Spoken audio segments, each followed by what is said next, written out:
Hi, so today I'm going to share another tool with you from Autism, the Spiritual Approach to Intervention. And actually, it's a tool that can be applied not just with our work with children and adults on the autism spectrum, but it is a tool that if we apply in our day-to-day life, we'll really find some wonderful, wonderful connections with other people and wonderful results.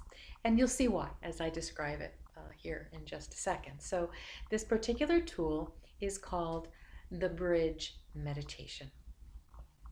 And what the way we came up with this tool is that I knew, and I learned a way to connect with children on the spectrum who were especially absent.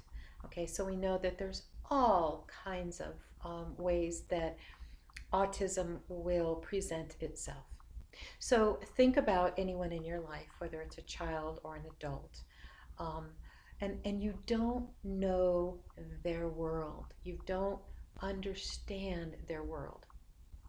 And you so deeply desire to understand their world. Where are they when they're absent and they appear to be somewhere else? I mean, we know the concept of somewhere else. We could be driving along in our car and we get where we're going, but we can't remember exactly how we got there. We know that somehow, we weren't really present. And the fact is that we are wherever our consciousness is. And if you're listening to this and wanting to know more about the spiritual approach to intervention, you understand what I'm saying.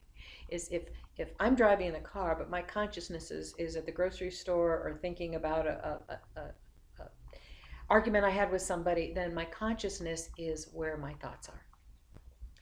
So when we think about a child or an adult in our life who is absent or appears to be absent, even if there's an aspect of mental illness, if there is an aspect that has materialized because of perhaps a trauma, a head trauma, a brain trauma, any of that, and we just feel like the person with us isn't there. And there are expansive periods of time. I mean, we just talked about, we all sort of disappear and come in and out off and on. But if there are expansive periods of time where we really want to know what is going on in this person's world, then I typically like to use the time before I go to bed and close my eyes. And I suggest that you try this. And imagine the bridge. Imagine the bridge. And at the other side of the bridge, the other end of the bridge, is where this person who we care so much about, that's where they go. That's where they go.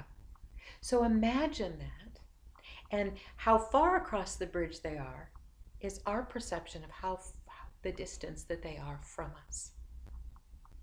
Now, especially in our work with children on the spectrum, some of our mind-body interventions, our job is to bring the child back right here, right now, so that they can learn, to live in this world, so they can grow, all of that. And in my opinion, and in my experience, dragging those kids, dragging anybody back from their comfortable space is not the most effective way to get them to integrate and to learn how to be in this world in a more comfortable way for them. The first step is for us to understand their world. So just close your eyes, walk over the bridge, have it look any way you want, and meet that child or that person. See where you find them. Are they halfway across? Are they all the way across? Are they way past the bridge? Believe what you see. And then what are they surrounded by? What do they love? What are they surrounded by? Are they surrounded by a particular kind of a toy or a particular kind of flower or animal? Or see what their world looks like and believe what you see. This is moving into another plane of reality that is their plane of reality. Now, there are so many aspects to this bridge meditation that I'll talk more about it in further videos. But for right now, I just want to suggest that when you feel that expanse, when you feel that distance, use the bridge. Go over the bridge. Don't ask too many questions. Just observe. Be an observer in someone else's world. And then you will have some tools when you come back.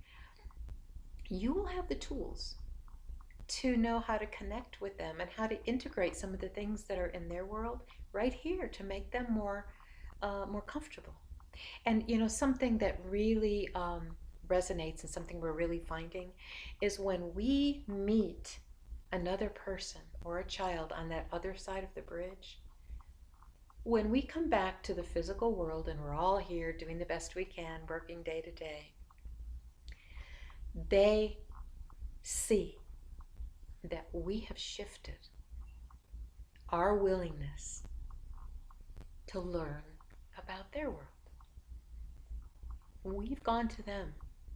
And so, and in the day-to-day interactions, how they respond to us can change overnight. Because remember, when you go and when you find them in that meditation, they're really there. And you're really there. Your consciousness is there. Theirs is there. You're making a heart-to-heart, soul-to-soul connection. And so when we go back to our day-to-day lives, that person, that child, they feel it. They know that we're making that additional effort. And they appreciate it. And there is a shift in their behavior almost immediately. So we'll talk more about some of the sub tools that we can use when we go over the bridge.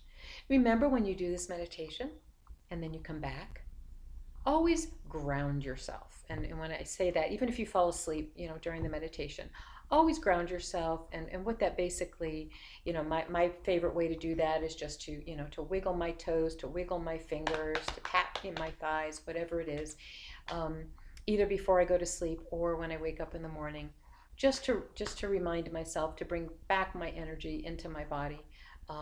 There are, everybody has their own way, to do that.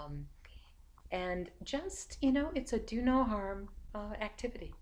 It's a simple connection meditation with someone who you feel so disconnected from and so desire to reach. The bridge is one of the ways to reach them. So I just suggest that if it sounds good to you, try it. Try it. You'll love how it feels. You'll love how it works even more. Expect miracles. Thank you for letting me share this with you today.